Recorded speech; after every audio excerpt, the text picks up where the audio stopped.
The red sun cast long shadows across the empty planet as Commander Nexus Prime stepped out of his ship. The ground beneath his four legs was dry and cracked. Nothing had lived here for thousands of years, or so the record said. This planet, called Kepler 442c, was supposed to be dead and empty. Nexus Prime looked like a tall insect with blue skin and large black eyes. His people, the Vorthak, were good at finding valuable metals and stones on dead planets. They had been doing this work for many generations. This planet looked like all the others they had visited, boring, lifeless, and full of rocks they could dig up and sell. "Commander," called Dr. Kayla Vex as she walked toward him. She was shorter than Nexus Prime but had the same blue skin and black eyes. She carried a small device that beeped and flashed with lights. "The air is thin, but we can breathe it. The ground shows signs of old volcanic activity. Should be good for mining." Nexus Prime nodded. "Good. Set up the drilling equipment in the canyon. The deeper rocks should have what we need." He looked around at the empty landscape. Not even a single plant grew here, just rocks, dust, and silence. The drilling team worked for 3 days. Scout Rin, the youngest member of their group, operated the big drilling machine. She was excited to be on her first real mission. Her skin was lighter blue than the others, and she moved quickly as she worked. "Look at this," Rin called out on the third day. She pointed at her screen. The drill hit something strange about 200 feet down. It's not rock. Dr. Kayla Vex hurried over to look. The readings on the screen made her antenna twitch with surprise. "That's metal. A lot of metal. But it's arranged in patterns like someone built something down there." Commander Nexus Prime joined them. "Built something? That's impossible. This planet has been dead for thousands of years. Our records are very clear about that." "Maybe the records are wrong," Rin said quietly. She was still learning, but she trusted what her machines told her. They decided to dig deeper. The drilling machine worked for 2 more days, making a wide hole in the ground. What they found made them all stop and stare. There was a huge metal door buried in the rock. The door was smooth and clean, not old and rusty like it should be after thousands of years underground. "This doesn't make sense," Dr. Kayla Vex whispered. She ran her hands over the metal surface. "This metal is not from this planet. It's not from any planet I know. And look, there are no scratches or damage. It's like someone put it here yesterday." The door had strange symbols on it. The symbols glowed with a soft blue light when Dr. Kayla Vex touched them. Suddenly there was a low humming sound and the door began to slide open. "Everyone step back," Commander Nexus Prime ordered. He was worried about what they might find inside. The door opened completely, showing a long tunnel that went deep into the ground. Lights turned on automatically as the door opened, lighting up the tunnel with a warm yellow glow. Scout Rin was the first to speak. "Should we go inside?" Commander Nexus Prime thought for a moment. They were here to mine rocks, not explore mysterious tunnels. But this discovery could be very important. "We go in together. Stay close and be ready to run if something goes wrong." They walked into the tunnel. Their footsteps echoed in the quiet space. The walls were smooth and covered with more of the strange metal. Every few steps there were more symbols that glowed softly as they passed by. The air inside the tunnel was warm and fresh, which was very strange for a place that had been sealed underground for so long. After walking for 10 minutes, they reached another door. This one opened by itself as they got close. Beyond the door was something that made them all gasp in surprise. They found themselves looking into a huge underground space. It was like a small city built inside a cave. There were buildings, streets, and open areas with plants growing everywhere. Lights hung from the ceiling like stars, making everything bright and cheerful. But the most surprising thing was that this place was not empty. They could see movement in the distance. Someone was living here. "Impossible," Dr. Kayla Vex breathed. "The scanners from our ship showed no life on this planet. How can anyone be living down here?" Commander Nexus Prime activated his communication device. "This is Commander Nexus Prime to ship. We have found something unexpected. There appears to be an inhabited settlement underground." The voice from their ship crackled back through the device. "Commander, that cannot be correct. Our scans show no life forms on the planet's surface or underground. I know what our scan showed, Nexus Prime replied. But I'm looking at lights, and buildings and growing plants right now. Send down more equipment, we need to investigate this properly. Scout Rin pointed to one of the buildings. Commander, look, someone's coming. A figure was walking toward them from between the buildings. As it got closer, they could see it was not a Vorthak. It was something else entirely, something they had only seen in old history books. It was a human. The human was taller than any of the Vorthak, with pale pink skin and dark hair. It wore simple clothes and walked calmly, showing no fear or surprise at seeing alien visitors. When the human got close enough, it raised one hand in what seemed like a greeting. Hello? The human said in perfect Vorthak language. Welcome to our home. We don't get many visitors.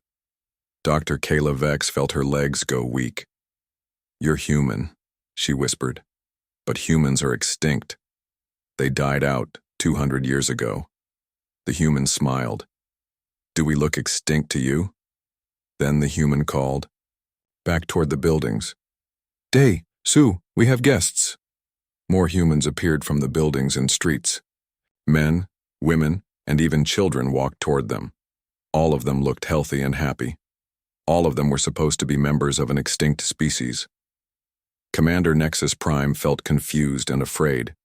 Everything they thought they knew about the galaxy was wrong. How is this possible? He asked the first human. How are you here? How are any of you here? That's a long story, the human replied. My name is Park Day. I'm what you might call the leader of this community. Why don't you come with us? We can offer you food and a place to rest while we talk. Food? Scout Rin asked. You have food here? A human female joined Park Day. She was middle-aged with kind eyes and a warm smile. I'm Kim Sue.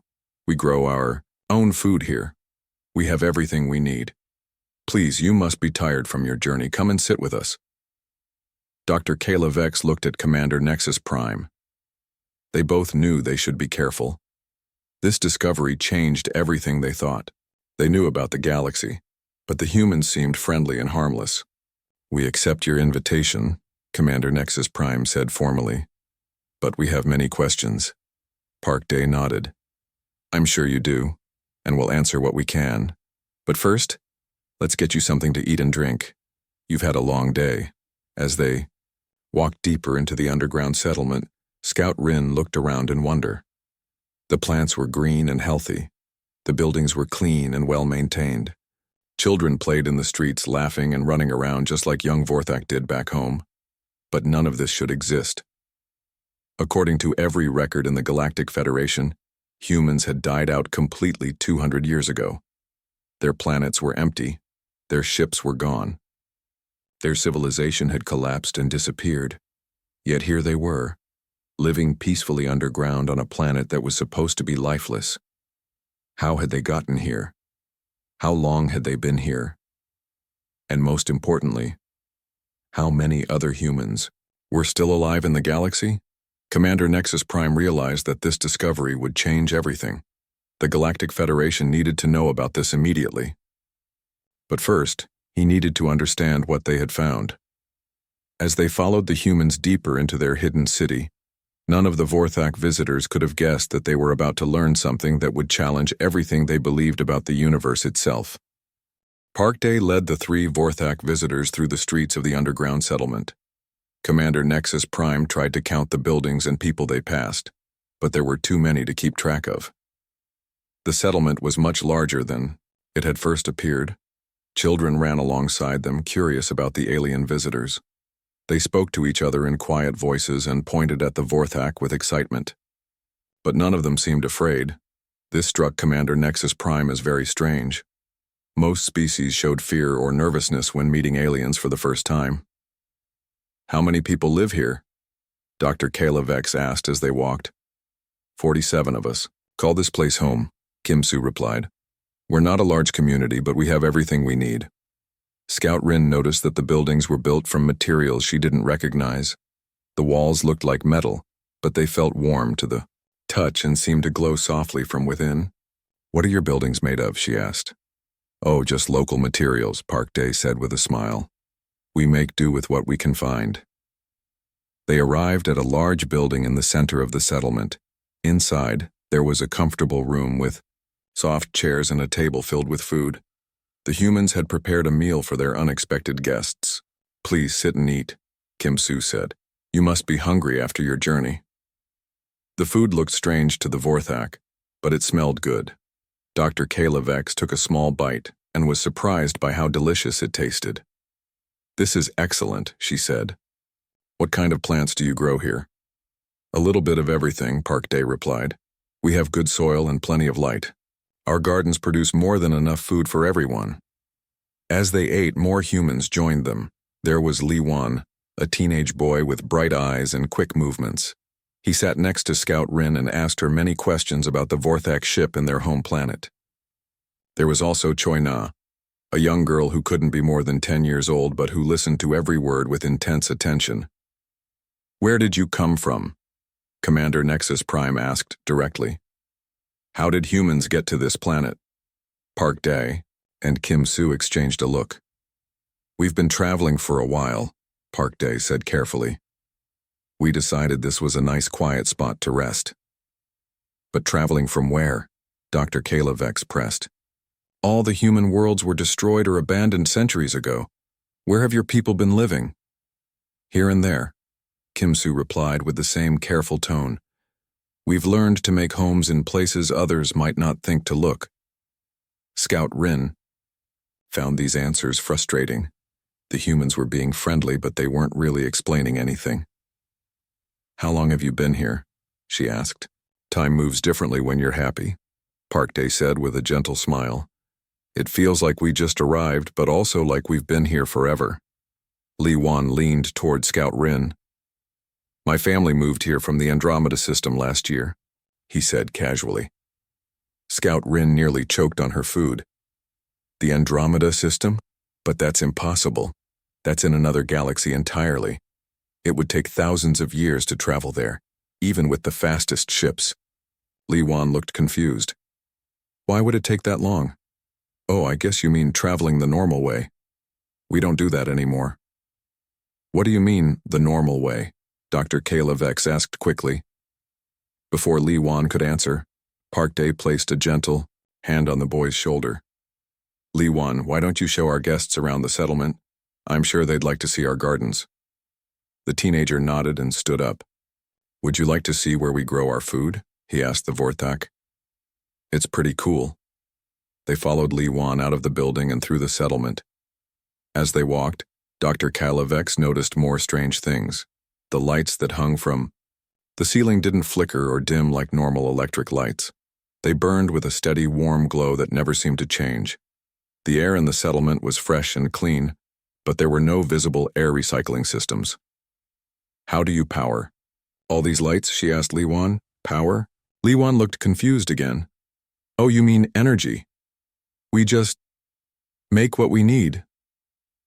"Make it? How?" Lee Wan stopped walking and pointed to a small device attached to one of the light posts. It was no bigger than Dr. Kayla Vex's hand, but it hummed with energy. "These little things take care of everything. My sister Choi Na made this one for her science project last month." Dr. Kayla Vex stared at the device. Her instruments were going crazy trying to analyze it. According to her readings, the small device was producing more energy than a Vorthak power plant, but she couldn't detect any fuel source or power input. "A 10-year-old made this?" "She's really smart," Lee Wan said proudly. "She's already working on her second-level physics projects." "Second-level physics?" Commander Nexus Prime asked. In Vorthak education, second-level physics was taught to advanced university students. It dealt with complex concepts about time, space, and energy that most people never fully understood. They reached the gardens, and Scout Rin gasped in amazement. The plants were growing in perfect rows, but there was no soil underneath them. Instead, the plants seemed to be growing directly out of a smooth, glowing surface. The vegetables and fruits were larger and more colorful than anything she had ever seen. How are they growing without soil, she asked. We don't need soil, Lee Wan explained. We just tell the growing surface what kind of plants we want, and it makes them for us. Dr. Kayla Vex knelt down and touched the growing surface. Her instruments went silent, as if they couldn't process what they were detecting. This is impossible, she whispered. You can't grow plants without nutrients, without water, without proper soil chemistry. Lee Wan shrugged. Maybe you can't, but we can. Would you like to try some fruit? The apples are really good today. He reached up and picked a red apple from a tree. The apple was perfect. No blemishes, no insect damage, exactly the right size and color. He handed it to Scout Rin, who took a careful bite. It was the best apple she had ever tasted. But as she ate, she noticed something that made her feel cold, with fear. Where Lee Wan had picked the apple, a new one was already growing to take its place. In just a few seconds, a new perfect apple had appeared on the branch. The trees replaced their fruit automatically, Lee Wan explained, noticing her stare. That way we never run out of food. They continued walking through the settlement. In one area they found a group of human children playing with toys that floated in the air without any visible support. The children laughed and made the toys dance and spin by pointing at them. How are those toys floating? Commander Nexus Prime asked. It's just a game, said Choi Na, the young girl they had met earlier.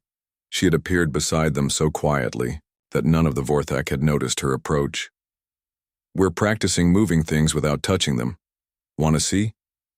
Before anyone could answer, Choi Na pointed at a small stone on the ground.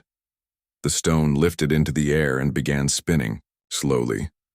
She made it dance in circles, then set it gently back down where it had been. Dr. Kayla Vex felt her hands shaking. How did you do that? It's easy once you understand how space works, Choi Na replied. You just have to think about it differently. My teacher says other people make it too complicated. Scout Rin looked around at the settlement with new eyes. Nothing here followed the laws of physics as she understood them. The lights burned without fuel. The plants grew without soil. The children moved objects with their minds, and all the humans acted like these impossible things were perfectly normal. Where did you learn to do these things? She asked Park Day, who had rejoined their group. We've always been able to do them, he replied. It just took us a while to remember how? Remember how? Commander Nexus Prime pressed. Park Day looked at the three Vorthak visitors with patient, kind eyes. Your people think about the universe in very limited ways, he said gently. You see rules that must be followed, barriers that cannot be crossed. We've learned to see things differently. What do you mean? Dr. Kayla Vex asked. The universe is much more flexible than you think, Kim Soo said, joining the conversation. The laws of physics that your scientists have discovered, they're more like suggestions than rules. Once you understand that, many things become possible. As the sun began to set above ground, the lights in the settlement grew brighter. Vorthak visitors realized they had been underground for many hours, but they still had so many questions and so few real answers. We should return to our ship, Commander Nexus Prime said reluctantly. We need to report this discovery to our superiors. Of course, Park Day agreed. But you're welcome to return any time. We don't get many visitors and we've enjoyed meeting you. As they walked back toward the tunnel that led to the surface, Scout Rin couldn't shake the feeling that the humans were hiding something important. Their technology was far beyond anything the Galactic Federation had ever seen, but they lived in a simple underground settlement and acted like farmers. Who were these people really? And what weren't they telling their alien visitors? The questions multiplied in her mind as they climbed back toward the surface, leaving the impossible underground city behind them in the darkness. Back on their ship, Commander Nexus Prime sat in his command chair and stared at the communication screen. He had been trying to contact the Galactic Federation headquarters for over an hour, but something was interfering with their signals. Transmission keeps cutting out, reported the ship's communications officer. It's like something is blocking our messages. Keep trying, Nexus Prime ordered. The Federation needs to know about this discovery immediately. Dr. Kayla Vex was in the ship's laboratory, running tests on the apple that Lee Wan had given to Scout Rin. Her instruments kept giving her impossible readings. According to every test she ran, the apple was perfect. No pesticides, no genetic modifications, no signs of artificial enhancement. But it was too perfect. No natural fruit could be this flawless. "Commander," she called over the ship's intercom. "You need to see these results." Nexus Prime joined her in the laboratory. "What did you find?" "This apple is impossible," Dr. Kayla Vex said, pointing to her test results. "The cellular structure is perfect. The nutritional content is exactly what a body needs for optimal health. The DNA sequence shows no flaws or mutations. It's like someone designed it to be the perfect apple." "Maybe they did design it," Nexus Prime replied. "We saw their growing technology. It doesn't follow any scientific principles we understand." "That's just it," Dr. Kayla Vex continued. "I've been analyzing the recordings from our visit. The energy, readings from their devices, the materials in their buildings, even the air they breathe. None of it makes scientific sense. They're using technology that our best scientists would say is impossible." Scout Rin entered the laboratory carrying a small device. "Commander, I finally got through to Federation headquarters, but the news isn't good." She activated the device, and a hologram appeared showing Admiral Korath, the head of Vorthak Space Operations. The Admiral's blue face looked worried and tired. "Commander Nexus Prime," the Admiral said, "we have a serious problem.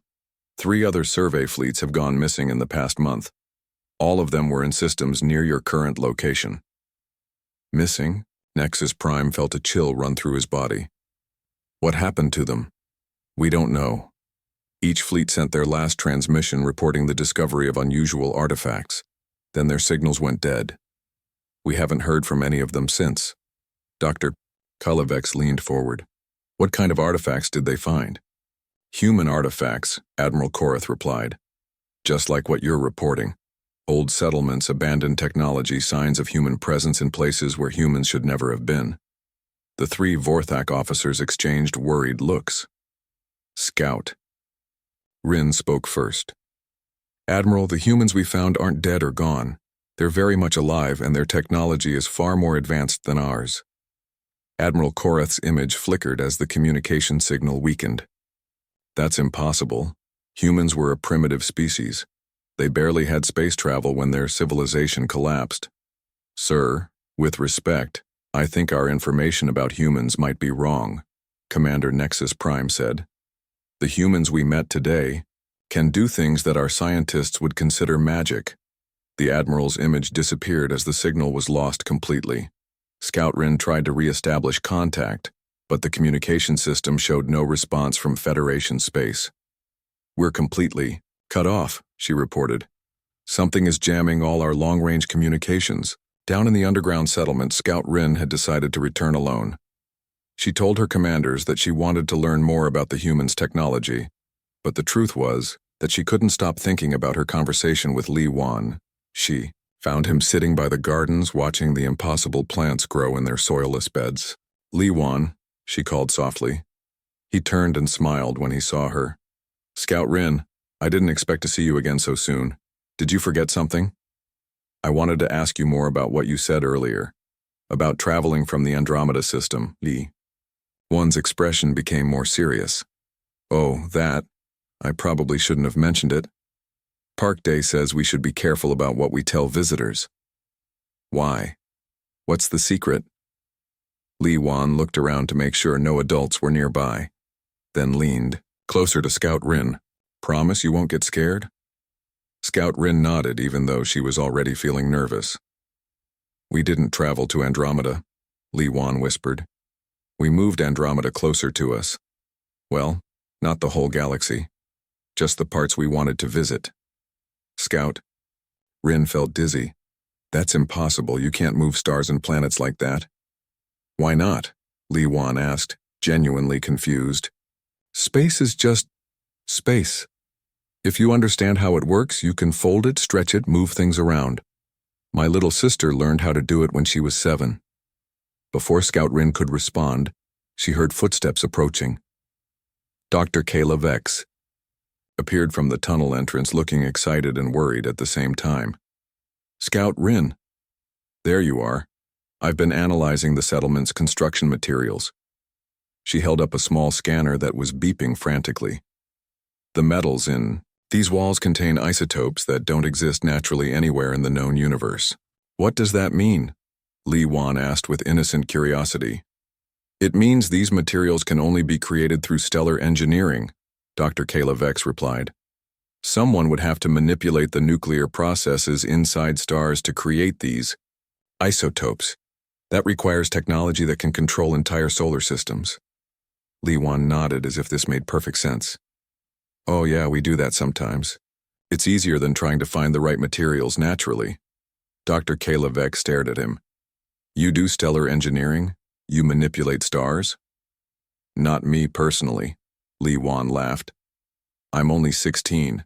That's advanced level stuff. But my uncle Jiang, Min is really good at it. He redesigned our local star last year to give us better sunlight for the gardens. Scout Rin felt like the ground was spinning beneath her feet. You redesigned a star? Just a little bit, Li Wan said casually. The light was too harsh for some of the plants we wanted to grow. Uncle Min adjusted the star's output to give us a warmer, gentler light. It was no big deal. Dr. Kayla Vex's scanner was now beeping so rapidly that it sounded like one continuous tone. The energy readings are off the charts, she whispered. The power levels I'm detecting would require the output of dozens of stars. Oh, that's probably just the city's main systems, Li Wan explained. We keep most of our power generation hidden, so we don't accidentally interfere with your technology. Kim Su appeared beside them, seemingly from nowhere. Scout Rin hadn't heard her approach, and she wondered how the human woman had moved so quietly. Li Wan, Kim Su said gently. You're sharing a lot of technical details with our guests. I'm sorry, Li Wan replied. They asked questions and I thought it would be rude not to answer. Kim Su smiled at the two Vorthak visitors. You both look very worried. Is everything all right? Mrs. Kim Su, Dr. Kayla Vex said carefully. The technology we've seen here today challenges everything we understand about science and physics. How is any of this possible? Would you like to see the real settlement? Kim Su asked instead of answering the question. Scout Rin looked confused. The real settlement, isn't this it? Kim Su's smile became mysterious. This is just where we live day to day, but we have other facilities that might interest a scientist like you. She led them to what Scout Rin had thought was just another storage building. The building looked small and simple from the outside, but when Kim Su placed her hand on what appeared to be a blank wall, the wall began to dissolve. Behind the dissolving wall was a vast space that seemed to stretch on forever. Scout Rin could see walkways, platforms, and structures extending far into the distance. The space was filled with a soft blue light that seemed to come from everywhere and nowhere at once. This is our main facility, Kim Su explained. We do most of our real work down here. Dr. Kayla Vex looked at her scanner, but the device had shut itself off. My equipment can't handle the energy readings, she said in a shaky voice. What is this place? Think of it as our workshop, Kim Su replied. This is where we build the things we need, where we solve problems that affect larger areas of space. Scout Rin walked to the edge of the platform and looked down. The space below seemed to go on forever, filled with structures and machinery that made no sense to her eyes. How big is this place? Size is relative, Kim Su said. We've folded the space here to fit what we need. The actual dimensions change depending on what we're working on. Li Wan joined them at the platform's edge. Want to see the planet adjustment controls? We're thinking about moving this world to a better location. The current orbit is a little too cold for optimal farming. You're going to move the entire planet? Dr. Kayla Vex asked weakly. Why not? Li Wan responded. It's our planet now. We should put it where it works best for us. Scout Rin realized that everything the Vorthak thought they knew about the universe was wrong. The humans weren't just alive. They had become something far beyond what anyone had imagined possible. They could manipulate matter, energy, space, and time as easily as the Vorthak could dig holes in the ground, and they had been hiding this incredible power from the rest of the galaxy. The question that terrified Scout Rin most was simple. Why? Were the humans keeping their abilities secret? And what would happen now that the secret was starting to come out? Commander Nexus Prime found himself walking through the vast underground facility with Park Day, trying to understand what his eyes were showing him. The space around them seemed to bend and twist in ways that hurt his brain to think about. Corridors led to rooms that were bigger inside than they appeared from the outside. Stairs went up and down at the same time, somehow ending up in places that should have been impossible to reach. "This is giving me a headache," Nexus Prime admitted, as they walked along a pathway that seemed to curve through several dimensions at once. Park Day chuckled. "I'm sorry about that. We sometimes forget that other species aren't used to non-standard geometry. Here, let me make this easier for you." He touched a control panel on the wall, and suddenly, the space around them became normal. The corridors were straight. The rooms were the proper size, and everything followed the laws of physics that Nexus Prime understood. "How did you do that?" the commander asked. "We just temporarily locked this area into three-dimensional space," Park Day explained. "It's less efficient, but it's easier for visitors to navigate." They entered a large workshop where humans were working on projects that made no sense to Nexus Prime. A man who looked to be in his 30s was casually holding what appeared to be a miniature star in his hands, adjusting its properties with small tools. "That's Jiang Min," Park Day said. "He's working on a new power source for one of our deep space projects." Jiang Min looked up and smiled when he saw them approaching. "Hello there," he said to Commander Nexus Prime. "Park Day told me we had curious visitors. Would you like to see what I'm working on?" Commander Nexus Prime stared at the tiny star in Jiang Min's hands. It was burning with real nuclear fire, but it was no bigger than an apple. "That's a star," he said stupidly. "A small one," Jiang Min agreed. "I'm trying to optimize its energy output. We need something portable but powerful for our next exploration project." "You're holding a star in your bare hands," Nexus Prime repeated, unable to process what he was seeing. "Oh, it's not dangerous," Jiang Min laughed. "I've contained the heat and radiation within a small pocket of folded space. The star thinks it's floating in normal vacuum, but actually it's completely isolated from our local area." He casually tossed the miniature star from one hand to the other like it was a ball. Commander Nexus Prime instinctively ducked, expecting an explosion that would destroy the planet. Nothing happened. "The real challenge," Jiang Min continued, "is getting the right balance between power output and stability.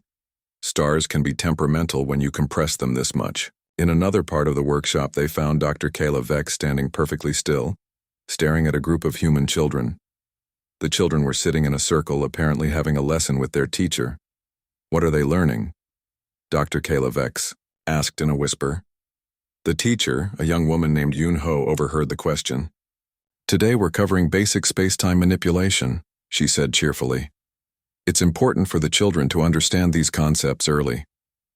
One of the students, a girl who couldn't have been more than 8 years old, was holding a small cube in her hands. As they watched, the cube began to change shape, becoming a sphere, then a pyramid, then something with so many dimensions that it hurt to look at. "Very good, Sujin," Yun Ho said to the child. "Now try changing its temporal properties." The little girl concentrated, and the cube began to shimmer. For a moment, Dr. Kayla Vex could see multiple versions of the cube occupying the same space. Some from the past, some from the future, all existing at the same time. "I don't understand," Dr. Kayla Vex whispered. "How can a child do something that our greatest scientists say is impossible?" "It's all about how you think about reality," Yun Ho explained patiently. "Your scientists try to work within the rules they've discovered. Our children learn that those rules are just suggestions." Scout Rin found herself in a quiet corner of the facility with Choi Na, the 10-year-old girl who had demonstrated telekinesis earlier. Choi Na was working on what she called a beginner's project, a device that could apparently create matter from pure energy. "Watch this," Choi Na said excitedly. She pointed her device at an empty space and concentrated. Slowly, a flower began to materialize out of nothing. First the stem, then the leaves, then beautiful red petals. You just created matter from nothing, Scout Rin said in amazement. Not from nothing, Choi Na corrected. From the energy that's everywhere around us. There's always enough energy to make whatever you need, if you know how to collect it properly. She handed the flower to Scout Rin. It was real. Scout Rin could smell its fragrance and feel the softness of its petals. Keep it, Choi Na said. It's a present. How long did it take you to learn how to do this? Scout Rin asked. About a week, Choi Na replied. But I'm still not very good at it. My older brother can create whole landscapes when he wants to. Scout Rin felt overwhelmed. This child was casually performing miracles, and she considered herself to be not very good at it. Meanwhile, Commander Nexus Prime had cornered Park Day in a quiet area of the facility. I need answers, he said firmly. Real answers. What are you people? How can you do these impossible things? Park Day sighed and sat down on a bench that hadn't been there a moment before. I suppose you deserve the truth, he said, but I'm not sure you're ready to hear it. Tell me anyway.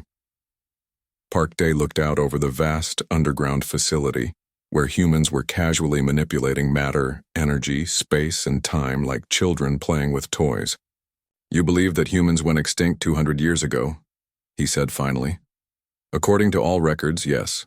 Your civilization collapsed, your planets were abandoned, your people disappeared. We didn't disappear, Park Day replied. We evolved. Commander. Nexus Prime felt cold. Evolved into what? Into what we were always meant to become. For millions of years, humans developed on Earth, slowly learning to use tools to build societies to explore space. But we were still thinking like primitive creatures, trying to conquer and control everything around us. Park Day gestured toward the humans working throughout the facility. Then we realized that the universe doesn't need to be conquered. It needs to be understood. Once we truly understood how reality works, we learned to step outside the rules that limit other species. What do you mean, step outside the rules? The laws of physics that your scientists have discovered, they're real, but they're not absolute. They're more like the default settings of reality. Once you understand the underlying structure of the universe, you can change those settings. Commander Nexus Prime stared at him. You're saying you can change the laws of physics? We don't change them, Park Day corrected. We just choose not to be bound by them. There are deeper principles that govern how reality works, and once you understand those, many things become possible. But why hide? Why let everyone think you were extinct? Park Day smiled sadly.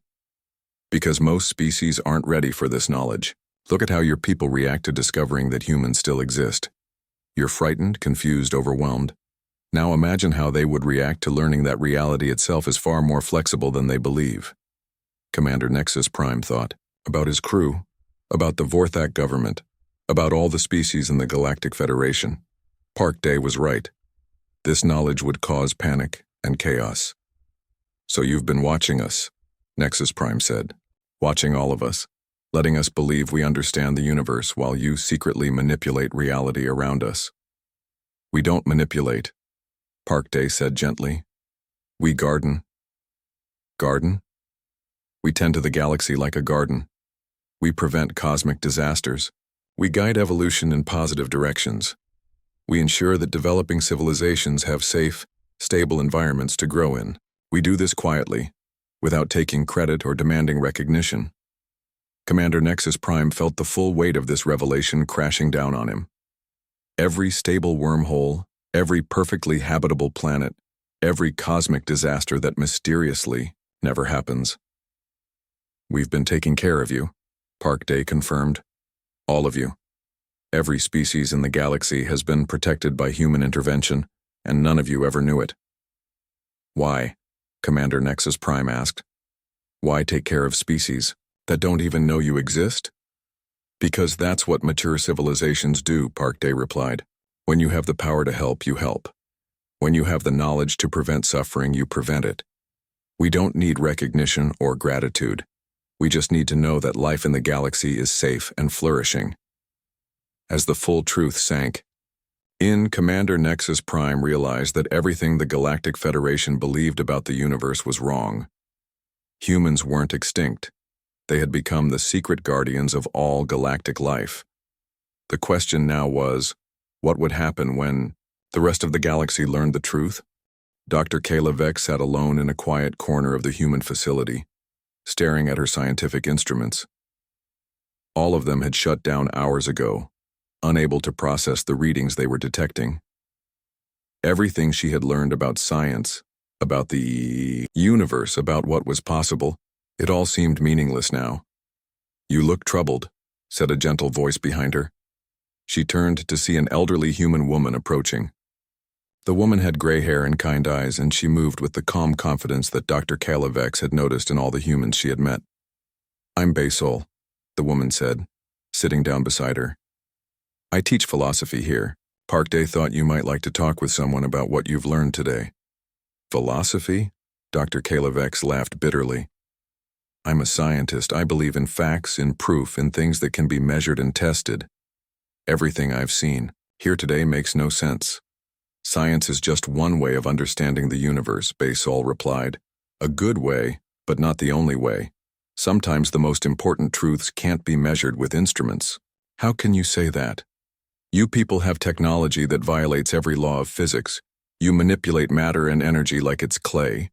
You travel between galaxies and move planets like furniture. That's not philosophy. That's science so advanced. It looks like magic." Basol smiled. "You're still thinking about it the wrong way. We don't violate the laws of physics. We've simply learned that those laws are much more flexible than most people realize." Dr. Kayla Vex gestured at her dead instruments. "Then explain it to me. Help me understand how any of this is possible." "The universe," Basol began, "is not a machine with fixed rules. It's more like a living system that responds to consciousness, to intent, to understanding. Your scientists study the universe as if they're separate from it, as if they're looking at it from the outside. We've learned to study it from the inside, as part of it. That's not science. That's mysticism." "Is it?" Basol asked.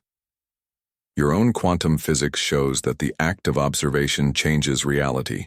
Your mathematicians work with concepts like infinity and higher dimensions that can't be directly measured. The boundary between science and philosophy is not as clear as you think." Meanwhile, Scout Rin was walking through the facility with Lee. One, trying to process everything she had seen. The young human was showing her more wonders. Rooms where time moved at different speeds, gardens where plants from 1,000 different worlds grew together in impossible harmony, workshops where humans casually created new forms of matter. "I don't understand how your people learned to do all this," Scout Rin said. "It must have taken thousands of years of research and development." "Actually, it happened pretty quickly once we figured out the key," Li Wan replied. "Maybe 50 years from start to finish." 50 years? That's impossible. Technology this advanced should take millennia to develop. Li Wan stopped walking and turned to face her. "Scout Rin, can I tell you a secret? The hardest part wasn't learning the technology. The hardest part was learning to stop fighting." "Stop fighting?" "Yeah. For most of human history, we spent our time fighting each other, fighting other species, fighting the universe itself. We tried to conquer everything we encountered. But you can't conquer the universe. You can only learn to work with it."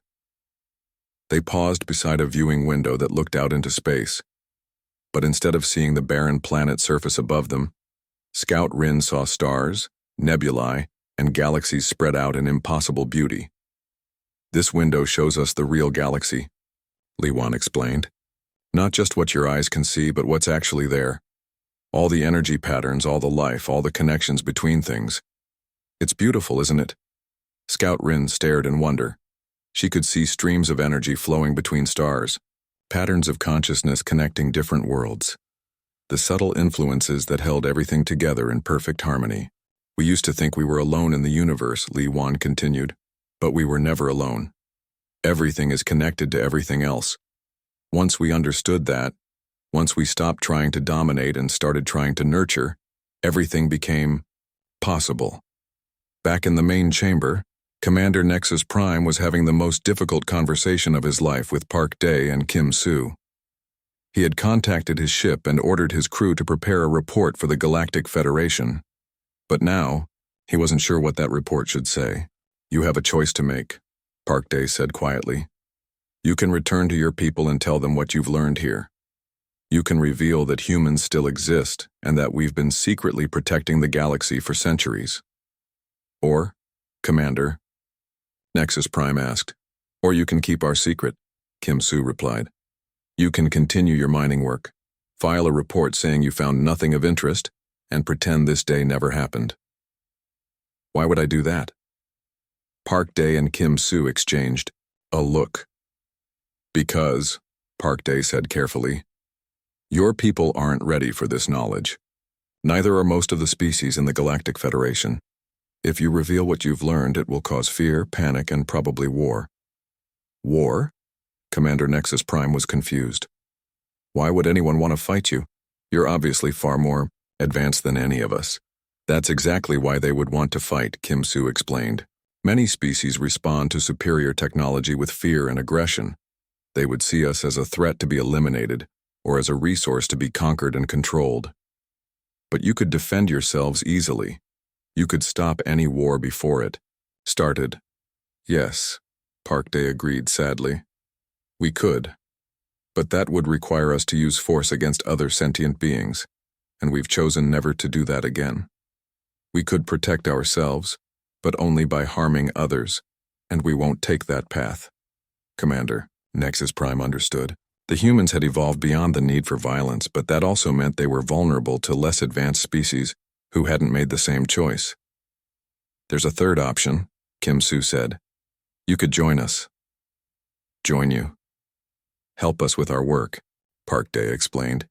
"Continue your survey missions, but now you'd know the truth about what you're really doing.